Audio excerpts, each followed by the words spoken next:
Saudara-saudara, mari kita lanjutkan upaya kita untuk terus-menerus tanpa henti mengadakan usaha deepening dan broadening mengenai Tai Chi, supaya kita tidak lengah dan terperosok pada fanatisme atau hanya tahu permukaan aja sana sini, dan lalu ya seperti nambang aja, keli aja, di bentor-bentor sana sini. Sedangkan kalau kita mengembangkan deepening dan broadening, kita akan bisa mengeli itu, ya, dengan kesadaran ikut menarik seperti dikatakan oleh Charles Darwin, ya, dalam teori pasca survival of the fittest, bahwa bukan yang terbesar dan terpandai yang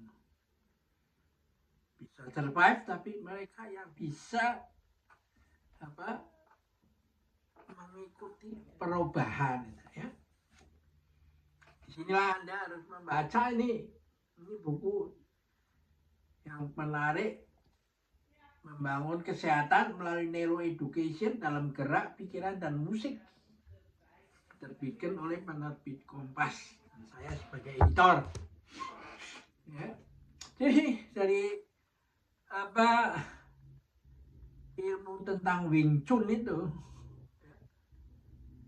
orang kan harus dapat pengetahuan kan dari apa itu Wing Chun,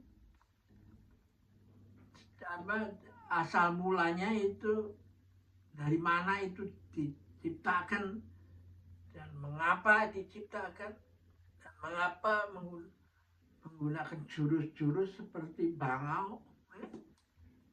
Itu harus jelas dulu. Kalau Anda enggak, seperti yang sekarang terjadi itu, melihat dahsyatnya ilmu ini sehingga bisa memaksa seorang untuk kawin, seorang gadis yang tidak senang tapi dipaksa karena dia orang berpengaruh di lingkungannya, lalu diajar untuk dengan ilmu Wing Chun ini untuk mengajak pertandingan supaya fair.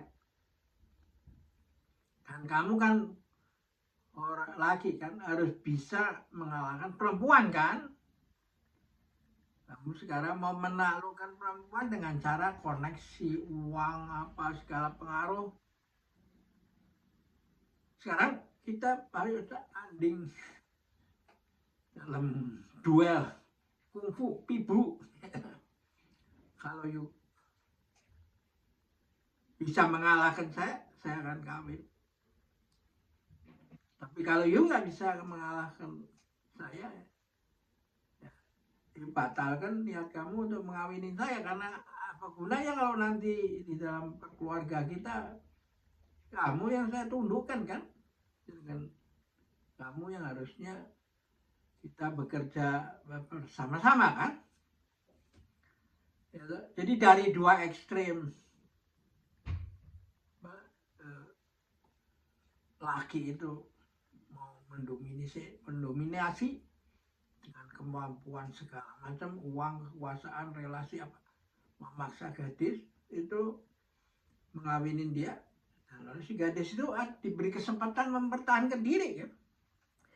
Nah cilakanya kan saya lihat di YouTube itu, ilmu itu dipakai oleh orang-orang laki-laki yang mau ngejago, mau menghancurkan musuh gitu. Ya, ini laki-laki ya. Orang itu karena itu belajar ilmu silat itu adalah belajar budaya. Jangan belajar kekuatan aja. Misalnya Konfusius itu melarang orang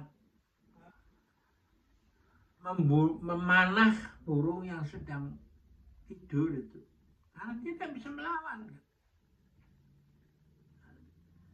Tapi kalau dia sedang terbang dan kamu panah, maka kondisinya fair kan. Juga di dalam duel dengan bersenjata itu biasanya dalam film kungfu itu, setelah musuhnya pedangnya terpental, si jagoan ini nggak memakai kesempatan itu untuk membunuh si musuhnya awalnya, tapi dibuang pedangnya dan dia, mari kita bertarung dengan tangan kosong itu. Akhirnya juga dihajar habis kan. Nah, ketika dia mau dihabisin, karena orang ini adalah yang membunuh keluarga besarnya dia di masa lalu dia ingat sama gurunya, pesan ilmu ini untuk kehidupan, dan saya pakai waktu menyelamatkan kamu itu, saya memakai ilmu ini untuk menyelamatkan kamu. Kalau kamu menguasai ilmu ini, jangan sekali-kali dipakai untuk membunuh orang ya. Nah, dari sebab itulah maka ketika dia mau mengadakan pukulan terakhir, dia ingat itu, lalu dia berbalik meninggalkan, udah ingat pada pesan gurunya itu, dan lalu meninggalkan musuh itu. Tapi dasar musuhnya ini orang yang jahat, dia masih menyelipkan pisau di kakinya atau di mana. Dia ambil dan tusuk dari belakang, tapi karena ini jagonya, ilmunya sudah tinggi, dia dalam cerita silat itu merasakan ada hembusan angin dingin dari senjata itu, dia lalu bereaksi sehingga akhirnya pisau itu bisa dibalikkan dan akhirnya membunuh, karena spontan membunuh daripada sang penjahat itu ya. Oke, kita akhiri perjumpaan kita di sini, sampai jumpa lagi.